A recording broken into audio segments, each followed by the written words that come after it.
Hi, my name is Peter Hsieh, the writer-director of Drive All Night, and you're watching the Film Craziest Show. Awesome. Cool. Awesome. Cool. Thank you, Peter. And I'm Daniel, hmm the host of the Filmcraziest Show. It's great to have you here. Cool. Thank you. My pleasure. Yeah. I figured I'd start with just I've asked all of the cast members that I've talked to so far just like their favorite video games, but I'm excited to learn about yours because you're the one that put it in the writing. Yeah, definitely. I think my favorite one has been CS:GO for like the past, well, since it came out, but Counter-Strike in general. I like the competitive aspect. The engine's super fluid, so the movement feels right. Head, it's a fun game. I still play it. Okay. Hmm. What about your favorite arcade game? Oh, that had to be Mortal Kombat. Because when I was in like first or second grade, it came out. I lived in Cupertino near an arcade called Tilt, so I got to see them wheel the machine in, and then obviously I wasn't able to play it for the longest time because the high school kids playing it, but it just looked super cool. And yeah, that's hands down my favorite arcade game. Probably still is though.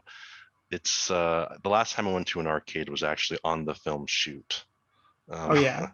Yeah, yeah. So we shot it in like an arcade bar, and I had played Mortal Kombat with a few members of the cast there, so Okay. nostalgia. Yeah. That's fun. Mhm. I love the John Claude Van Damme trivia. Oh yeah, definitely, definitely. No, what was the inspiration for bringing all that those video game aspects and trivia and stuff into to the script? Right. It was kind of spawned from the character of Cara, right? I wanted to have kind of like a niche interest that's like mainstream enough so people got it, right? And I feel like video games are in a sense mainstream and egalitarian in that almost anyone can play it regardless of location, kind of like, economic status, race, all that stuff. It's big, in Asia, across the Europe, America, obviously. But the kind of the interesting aspects of arcade games is it's almost like live performance versus like like a Zoom type thing or online thing where there's a lot of mechanical skill involved in it, and I want to give her that kind of heightened sense of superhumanness without kind of superpowers. And I felt like being really good at Pac-Man is close as you get to superpowers. Yeah, I mean, I the only reason I knew about that level 256 was from that documentary, the hmm King Kong. Yeah, yeah, I saw that one too. I liked it. Yeah, it was so good. Yeah, and so that's just really why you kind of wanted to make her an encyclopedia in a way. Pretty much. She has a lot of knowledge, a lot of random video game arcade facts kind of stored in. And obviously you hear about it in the film, especially kind of as she's getting to know Dave. I feel like that'd be her icebreaker, if she was to talk to somebody. That's a good icebreaker. Yeah, definitely. I feel like mine would be movies, always. I think mine would probably be movies too. Like I don't do too much outside of that. I mean, I could go with marketing, but it's not as interesting. It's true. Yeah. Yeah, I mean, our icebreaker was the guitars in your background, eh? Oh, yeah, yeah. I put them there specifically for that reason. It's cool. It's I play mostly metal, death metal, shred, and so I have an ESP Flying B, the Alexi Laiho model, and then I have a 8-string Legator, which goes really, really low, lower than like a standard bass. That one's cool to play. The other one's kind of cool to look at. It's kind of uncomfortable to play, but it looks cool. Okay, now which one's which? I guess the uncomfortable one would be the V. Oh, I'm Yeah, the yeah. flying V. Oh, yes, the V. Yeah, yeah. And then the other ones, the neck is quite wide, but I've kind of adjusted to it kind of Okay, over the years. Yeah. okay. Also, yeah, for the script, like the storyline kind of mirrors a video game in a way. hmm Well, why'd you want to structure it like that?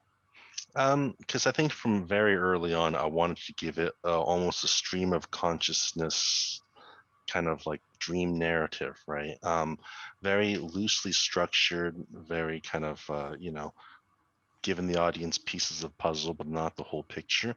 And I framed it all around kind of an arcade game to keep in the arcade theme. And the great thing about arcade game is there's levels of increasing difficulty, right? And to mirror that, it kind of provided a little bit of structure, but not so much structure to the film that, it becomes like just any other 3-5 act narrative, but enough structure so you get like an increasing surrealism, kind of an increasing sense of not knowing what's going on as you progress through the levels. Okay, and I'll be honest, I at times I like totally was like, okay, what is going on? Yeah, But I think that's a definitely. good thing. Right. It's the funny thing is like the script is a little bit different, right? After shooting, we ended up with like a 2 hour 4 minute cut, right, which droned on and on. And I'm sure this one, is already kind of a slog for certain audiences, right? But I think with the 2 hour one, I just, we had to cut it down to close to 90 minutes, and so I chose to cut more rather than less, to risk kind of, having less structure and having it be more confusing rather than long and over explanatory. Okay. Now, what were some scenes that ended up on the cutting room floor? So there's a character called Lenny that's kind of in pursuit of Cara and Dave, the main protagonists, right? Right. So a lot of the scenes where he has with other people within, he interacts with a few of the other characters throughout the script, right? But I actually almost wanted him to be alone the whole time, so I cut out some of those. And then towards the end, there's a scene in When the Sun Has Risen where Kara meets Dave's friend Frank again, and then he gives her a ride somewhere, and they talk about Dave, right? And I feel like the less we know, the more mysterious it is. So I took out a lot of scenes where you kind of learn more about the characters. Okay, maintain that mystery. Yeah, Okay. definitely. So it's not so easily spelled out for you. Now, it was kind of interesting though, like the character of Lenny, just Mhm. being disconnected from everybody else. What Right. what was the genesis of that character? Yeah. So he's like a very obsessive person, but he's like a hitman working for a mob in this kind of like world that's explored within the film. And we meet him kind of at the arcade having his high score beaten, and he's frustrated, he's lacking sleep, right? And his world kind of gets crazier and crazier, whether it's in his mind or actually happening. And he kind of provides, I think, a lot of the tension throughout the film, but also like a sense of danger. Okay. Mhm. Yeah, I agree with that. Nice. Now with the surrealism and the dreamlike aspects of the film, what was it like writing those aspects? um I think the writing it was not like necessarily difficult, in that I think the way in which I came up with the script was that I wasn't able, it was 2015ish, I wasn't able to sleep. I was writing another script at the time, and so I would take these night drives through the city. I was living in San Jose at the time, driving around kind of a lot of where I shot the film actually. And I would just turn on music and just kind of drive and drive, for about maybe like an hour to 2 hours, just kind of thinking of stuff, right? Because I think with writing, I like to do it in bursts, like 45-minute bursts, and I'll go do something else. And, Okay. kind of driving around is the same thing as being in a swimming pool without getting wet. There's not much you can do. You have to just kind of drive. So you're not as distracted. Whereas if I'm home, I will be playing video games. And so I think just the initial inspiration for the film came from that.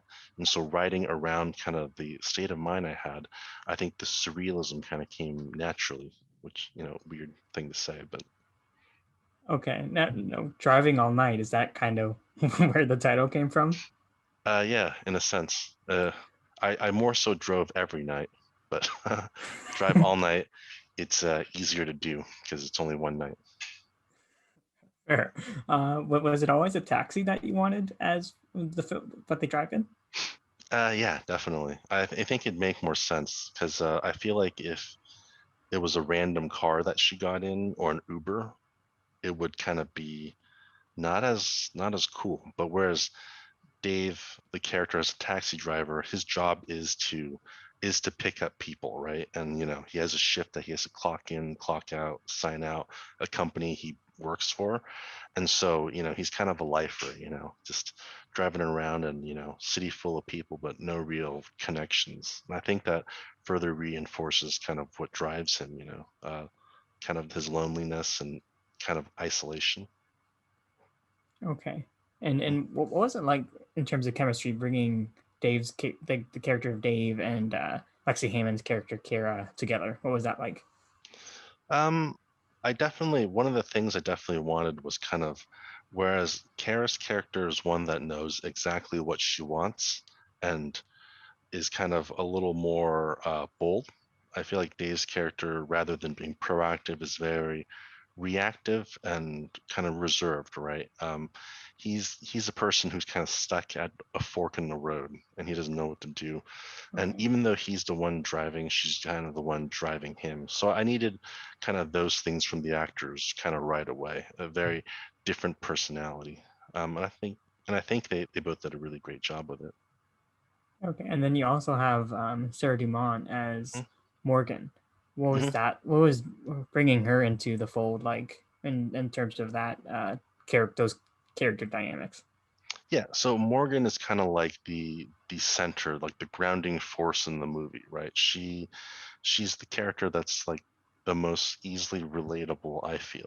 I think there's a lot of fantasy elements, and I needed something real for Dave to kind of be attached to.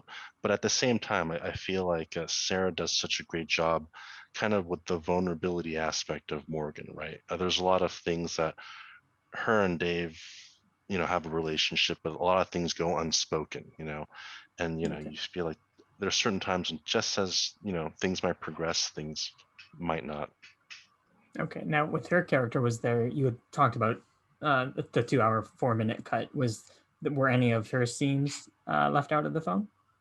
Um, I think one of them was shortened. There was like a phone call section that I decided to shorten and make it more of Yutaka thinking, or Dave, thinking about calling Morgan, sitting in a car and imagining her conversation, but not really actually calling her. Because in the script, I had him actually call her, Okay. but I changed that. Okay. Well, what went into that thought of not having him call her? Mm, well, actually, kind of like once I started editing the film, I realized because part of it was the plates we use for the projections. He's driving down the same street over and over, and I quickly decided that he's probably thinking about Morgan all the time, as he's driving, which is why he returns to the diner again anyway, right? It's and why he's there in the first place, because he's not actually a nighttime taxi driver. He drives during the day, but he drives around at night hoping to run into her in a sense, right? So I feel like him thinking about talking with her rather than him calling her up, I think is a stronger choice. And he might not even have her number. So Okay. We need mhm. probably have the diner's number though. Yeah. Yeah, probably call up. Okay. But he is driving at night. Yeah, he is. He is. Okay. Okay. There's a lot of surrealism here. I gotta clarify. Oh yeah, definitely. He is definitely driving at night. I would say like 95% of the movie takes place at night. The sun eventually rises, but Eventually. Okay. eventually. Now your cast members kind of spoiled the fact that when they're in the car, they're not really moving. Was That's right. was there a lot of challenges to that? Yeah, I think the technical approach. Before kind of shooting the film, I'd seen this YouTube video from like Aperture, kind of about how they shot driving scenes on a soundstage using like projections and then kind of lights being manually moved like this, right? And they Okay. did a really good job with it. And so I talked to my cinematographer William to see if we can do a similar thing. And so we went and we got projectors and projection screens. We shot inside of a CrossFit gym, mainly because it was the cheapest, largest, darkest place I can find that can fit Okay. a car. Yeah. A CrossFit gym. How did you get it in there? Well, they had like it's like in a warehouse, so they have like this big garage sliding door that opens, Oh, and then we just kind of drove the car in there, set up the screens. And I used to go to that CrossFit gym, so they were cool with it and lent it to me for quite cheap. okay. And honestly, I was just imagining like the front doors and be like, okay, how'd you get Oh it in yeah, that way? yeah. Usually you wouldn't be able to. You'd have to, I don't know, drive through a wall or something. But Yeah. yeah, like I said, so finding a location was quite hard, and I don't know anyone with an airplane hangar. I actually know I know one guy with an airplane hangar, but he doesn't like me that much. Um, Okay. So couldn't so call him up. no, he's very busy, yeah, and doesn't like me that much. So, but the CrossFit gym does, so it worked out. Okay. Okay. Good. Mhm. Now, is it still a gym though? Um, I think currently it's still I think they moved locations. Oh. Yeah. Okay. Yeah, it's called I think they call it Kindred Fitness. That's what the gym's name is. But they're in like the East San Jose area, and I shot the film in San Jose. Okay. And you said you were from San Jose? Yeah, I'm from San Jose, but I'm like currently living in New York. What was it like filming in your hometown then? Um, it was pretty cool. I think because I was gonna film in LA because a lot of the people I've worked with on the film were from LA. But kind of living in San Jose, I was working there, doing marketing at the time. I thought there were a lot of cool locations that hadn't been seen in films, right? Okay. Not a lot of people shoot in San Jose because it's so far from film production. There's no film commission, all that stuff. So shooting there was quite a challenge, probably cost more, but it's cool. And then, hopefully their film commission kicks back up in the future. Who Hopefully. knows? Okay. Hopefully. I thought like being like an indie film and being able to like move anywhere, I thought that would be cheaper almost. A little bit. But I think part of the reason goes my crew and cast were from LA for the most part. So if I shot in LA, they could just live at home, I guess, Ah, rather than flying them up, having them drive up, and then booking hotels, Airbnbs for them. And then with LA, you have I think more places are used to having films shot there, so it's easier to get locations. But the locations that I had in San Jose, well, small businesses like the SJ Mini Boss, Super Good Kitchen, Redwall Studios, where they shoot a lot of music videos there. They were all very accommodating, and it was cool. now for this being your first feature, what's it like for you? Like your film is very ambitious. Like the Oh, script thank is you. feels ambitious. What's it like Definitely. seeing it on the screen? Um, yeah, it's really cool. I think and I think it's the part I like most is kind of sharing it with audiences, right? Granted, a lot of this is online, so I don't get the going down the red carpet seeing it in cinemas. But I think the upside of that is Cinequest has done a pretty good job of reaching out to a lot of people. So I've had people who live further who have been able to see it. Talking with people Okay. who've seen it has been a treat. Also, yeah, it's been really great. Okay, nice. Now Lexi had mentioned like a virtual red carpet for for Drive All Night. Were you able to take part in that? I watched it, but it was just Lexy and Yutaka who actually went on. Okay. Yeah, yeah. Okay. I was just chilling out. I think they they did a good job of explaining everything, so that was cool. Okay, good. Um, Also, Lexi had told me that you didn't let her keep the NASA jacket. Now it's who did I give it to? I think it was my costume designer said, "Could I like scrap it for parts or something?" And so I was like, "Yeah, sure." It was whoever asked first. I basically gave it over. Okay. Yeah, yeah. Staying Mhm. on Lexi's character, was Mhm. it fun like giving her all those conspiracy theories? Yeah, I think so. It was fun, and I think it definitely helped the performance too. You know, it was like it kept her on her toes, I guess. You know, more to work with. No, Mhm. what about I wanted to ask about Midnight Judy. Oh yeah, Uh, definitely. is she really a vampire? I mean, that's like kind of all in the mind, right? It's like, is she or is she not, right? Sure, Now there's two things. In Utah, we later, because we see her at the club first, right? And there's this kind of sure, cool urban legend around her. That's like, you know, public knowledge, widely known. And then later, you know, we see her again, but in a literally new light, you know, very blue new light, right? In Yutaka's mind, right? Where sure. she's a little more vampiric then, right? But yeah, it's, you know, it's up for the audience to decide. Okay. I don't know where I stand yet. Yeah, Okay. for sure. Now, about the blue and red lights, what was behind? What was the inspiration behind those colors and those scenes where you use those that lighting? Right.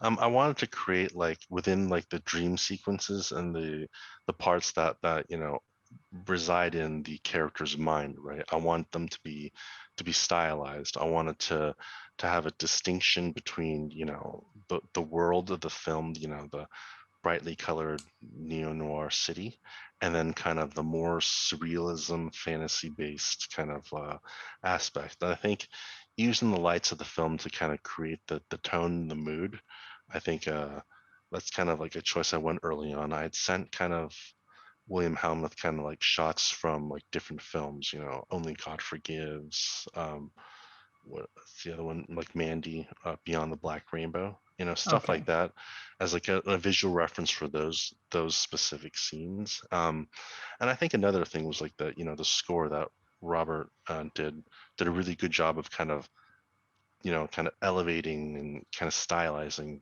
those scenes as well. okay. Now you reference like visual references, like for like the Hmm. colors and such. But when I was talking with Lexi, I had asked her what like homework you gave them for films to watch as references, and she couldn't remember what the one was called. Hmm. I'm not sure which ones I gave Lexi to watch. I think I probably had talked to her about like, you know, Beyond the Black Rainbow and Bandy. Both of those are, you know, films I really enjoy watching, right? Okay, And her character is so not rooted in kind of reality. I just wanted to let her kind of know, kind of like the mindset of the character rather than having her kind of draw from something else, right? I wanted to see what she could bring to the table. okay, okay. Fair enough. Oh, okay. So this one is about Yutaka. Mhm. When I was talking with him, he had actually mentioned that he was an Uber driver at the time when he was cast. Yeah, yeah. Can you tell me a bit about that? Okay, yeah. So I actually met Yutaka. Well, not met him. So I seen him in his first lead role at Cinequest in 2013 for a film called East Side Sushi, and he was like Okay, the favorite. His performance probably the favorite part of for me that film. You know, and so when casting this one, you know, I'd done casting. There was like a another actor that was in the role. You know, artistic differences. So I was like, let's gotta find another guy. And then I thought about Yutaka, so I'd contacted his agent, you know, and it just seemed kind of like it was meant to be, you know, given that he was driving Uber, you know, right then, and then, you know, then he gets a script that's for a taxi driver. okay. Happy accident, right? Yeah, definitely, definitely. It worked out, and I thought he did a really great job. Yeah, and it's kind of funny, like the taxi company taking away an Uber driver, all that competition. Yeah, yeah. It's you know, one for them. Take one of mine, I'll take one of yours. Yeah, yeah, Yeah. exactly. No, I have also yeah, just talking about Cinequest. What's it like for you premiering there, even though it's online this year? Yeah, it's really special because Cinequest is probably the festival I've gone to the most. I've gone to like Newport Beach Festival a few times and then a few other ones, but Cinequest also is special, seeing as it's, you know, usually held in the South Bay area, you know, like San Jose area, and that the Okay. film was shot in San Jose. So I think it's kind of great, you know, sharing it with audiences there. is cool because I think when I was going to Cinequest, I didn't get to see many films from San Jose simply because there wasn't a lot of features shot there, right? So yeah, it's been a great experience, and all the the programmers, the festival directors, I think they've done a really great job kind of adapting to the online festival, and their communication has been great. It's been awesome. Okay. I didn't realize that it was like when it's in person. I didn't realize it takes place in San Jose. So that's neat that Yeah, they have a homegrown one, yeah, homegrown film. definitely. Right? Like you can visit the locations that I shot at. I think bars are starting to open up. I think this weekend or something, so you can go to that arcade bar. Oh Where yeah. yeah, you can go to the arcade bar, get a drink, play some games. You can go to that diner, which is next door to the arcade bar, get some tasty fusion food. What was All the that. arcade called? It's called Mini Boss. Okay. Yeah, yeah. Did And the did other you? one's it's Oops, called sorry. Super Good Kitchen, right next door. Okay, and that's where Morgan is the Yeah, waitress. yeah, Okay. yeah. It's owned by the same people. Oh yeah. Yeah, yeah. You can walk from one to the other through like that back area. Oh, okay.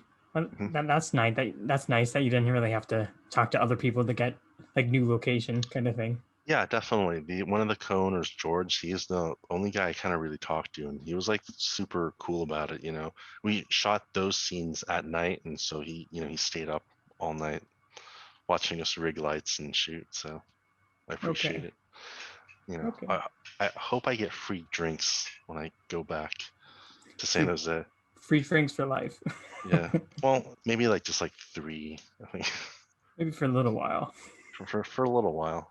Yeah. Everybody, go visit Mini Boss downtown San Jose and Santa Clara Street. It's the coolest bar in San Jose. Okay. That Awesome. that'll do it. That'll do it. Did you have a favorite location to shoot at? You know what? It probably was Mini Boss Bar because a funny story behind it. When I had written it, it was an arcade bar, right? Okay. And I hadn't seen many. There's like one in New York. That's kind of east side of New York. And then I've seen them in LA, but there wasn't one in San Jose. And Mini Boss had their grand opening probably 6 months prior to the start of our shoot date. We shot in August. I think there was like March or something. And then I had gone basically probably 2 weeks after the open. I saw it and I said, this is the bar I had in my mind, literally, with the wall of drinks, the LEDs. They had Mortal Kombat there, which was like a requirement, I guess, and everything just like fit so well. It was just mind-blowingly cool. Okay, well, now that you mentioned that, I have to bring up something I talked with Lexy about as well. Just reference that interview Yeah. again, but like I asked her like what one of her craziest conspiracy theories would be, and she had brought up the Elon Musk. We're all living in a simulation, Oh and yeah. you bringing that up, I feel like we are living in a simulation that It just is very yeah. happened to happen for you. It is very like simulation-esque because there's things that like went through my film that like are beyond anyone's control. Like who could have opened because the guys are planning to open that bar for year quite a while before, right? And the Okay. fact that they actually LED'd it the way I was imagined it in my head and had the exact machine that I wanted was pretty insane. And then also like the artistic differences of the first actor, which got me Yutaka, was also quite fortuitous. That's crazy. Yeah, But like that's awesome. yeah, it's very very cool. It's the simulation is working out for me. Well, hopefully it continues to. uh, Hopefully, I wanted to end on a fun one. Just sure. one I have also asked you talk, and I've also asked Lexi. If you could share a taxi or an Uber with a famous person, who would you pick? Hmm, that's a good question. Like any famous person. Yeah, could be alive or dead. Hmm. Gosh, this is hard. See, because I watch a lot of K dramas and stuff. That's like the thing I really really enjoy. And K I listen to dramas? Is that like Korean dramas and okay? like I listen to a lot of K-pop. Like I would love to meet like Rose from Blackpink, but I would just be too nervous, I think. I'd have to go with Okay, you know what? I'd go with Quentin Tarantino. Like, I like him as a director. Um, Okay. the funny thing is, like, none of his movies are in my top 10. I mean, but he is super passionate about film, and every interview I've ever seen about him has been great. So he's just the type of guy who I would love to talk to you about cinema and stuff. Okay. So you know what? I'm gonna go with Tarantino. That's a less creepy question, and I wouldn't be quite as nervous because I think we'd have that commonality. Okay. Yeah, Okay. yeah, Tarantino. Nice. I like that. Also, more proof, even more proof for for simulation. I was watching an episode of this show called The Wall. It's like a game show, Yeah, for sure. and one of the questions was a K-pop question, and I had Right. never heard of Blackpink in my entire life until about Yeah, for three sure. hours ago, and now you've just referenced them. Oh yeah, that is pretty interesting. We are probably there's probably some simulation aspect about that.